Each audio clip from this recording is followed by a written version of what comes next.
বিজেপির পর এবার সিপিএম এবং কংগ্রেসকে ঘেরাওয়ের হুঁশিয়ারি মালদা জেলা তৃণমূল সভাপতি তথা মালতীপুরের বিধায়ক আব্দুর রহিম বকশির। রতুয়া 2 নম্বর ব্লকের সম্বলপুরে ব্লক সম্মেলন থেকে এই হুঁশিয়ারি দেন জেলা তৃণমূল সভাপতি। বক্তব্য রাখার সময় তিনি বলেন, সিপিএম এর নেতারা বুক চিতিয়ে আপনার সামনে মমতা ব্যানার্জিকে গাল দিচ্ছে।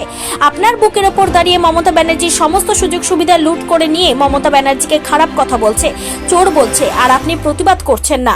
আপনি কোন টিএমসি? আপনি কোন তৃণমূল? আপনাকে বলতে হবে মমতা ব্যানার্জির সমস্ত সুযোগ সুবিধা নিয়ে সিপিএম কংগ্রেস গ্রামে দাপিয়ে বেড়াচ্ছে। আমরা তার প্রতিকার করে তাদেরকে ঘেরাও করতে পারছি না। মানুষের মধ্যে গিয়ে গিয়ে মানুষকে বলতে পারছি না এই চোর সিপিএম, এই চোর কংগ্রেস। ওর বাড়ির বউ লক্ষ্মীর ভান্ডার পায়, ওর ছেলের সাইকেল পেয়েছে, ওর মেয়ে কন্যাশ্রী পেয়েছে, ও ওখানে বিনা পয়সায় চাল পায়, স্বাস্থ্য সাথীর কার্ড পায়, তবুও মমতা ব্যানার্জিকে গাল দিচ্ছে। ঘেরাও করুন এই ধরনের সিপিএম কংগ্রেসকে।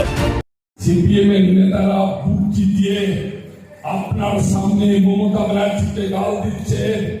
আপনার বুকের উপরে দাঁড়িয়ে মমতা ব্যানার্জির সমস্ত সুযোগ সুবিধা লুট করে নিয়ে মমতা ব্যানার্জিকে খারাপ কথা বলছে, চোর বলছে, আর আপনি প্রতিবাদ করছেন না। আপনি কোন টিএমসি? আপনি কোন তৃণমূল? আপনাকে বলতে হবে মমতা ব্যানার্জির সমস্ত সুযোগ সুবিধা নিয়ে সিপিএম কংগ্রেস গ্রামে দাপিয়ে বেড়াচ্ছে। আমরা তার প্রতিকার করে তাকে ঘেরাও করতে পারছি না। মানুষের মধ্যে গিয়ে গিয়ে মানুষকে বলে বলছি না এই চোর কংগ্রেস, এই চোর সিপিএম।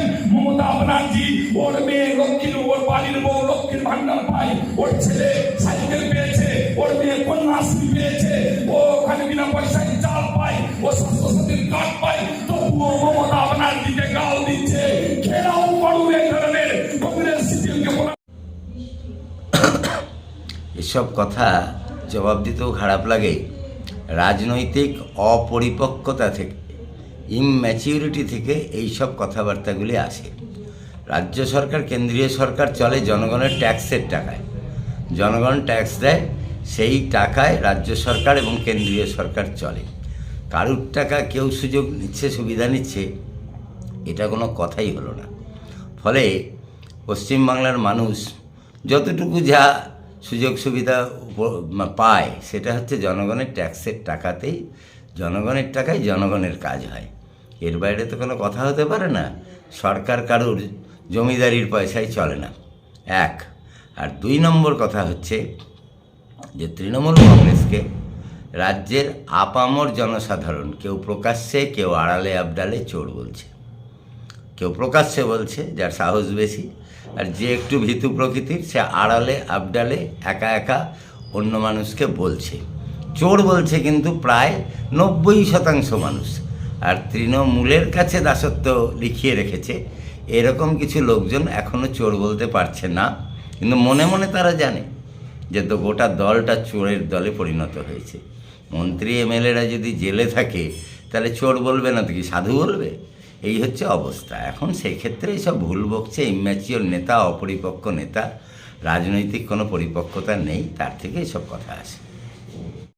বলছি কংগ্রেস নেতারা, সিপিএম এর নেতারা যারা গ্রামের মানুষকে ভুল বুঝাচ্ছেন, তারা মমতা ব্যানার্জির সমস্ত সুযোগ সুবিধা নিচ্ছেন। ওই নেতারা যারা মানুষকে বলছেন মমতা ব্যানার্জি চোর, তারা আবার মমতা ব্যানার্জির চাল খাচ্ছেন, স্বাস্থ্যসাথীর কার্ড নিচ্ছেন, তার মেয়ে কন্যাশ্রী পাচ্ছে, তার মেয়ে রূপশ্রী পাচ্ছে, তার ছেলে সাইকেল, সবুজ সাথে সাইকেল পাচ্ছে, তার বউ আজকে লক্ষ্মীর ভান্ডার পাচ্ছেন, আর ও মানুষকে বলছে মমতা ব্যানার্জি চোরাচ্ছে। সেই সমস্ত নেতাকে চিহ্নিতকরণ করে মানুষকে বুঝিয়ে তাদেরকে ঘেরাও করতে হবে যে এরা মানুষকে বিভ্রান্ত করে বিপথে পরিচালিত করছে, মমতা ব্যানার্জির বিরুদ্ধে বলছে, মমতা ব্যানার্জির সুযোগ সুবিধা নেই তাদের। Bureau report, news for Bengal. This channel does not promote or encourage any illegal activities. All contents provided by this channel is meant for educational purpose only.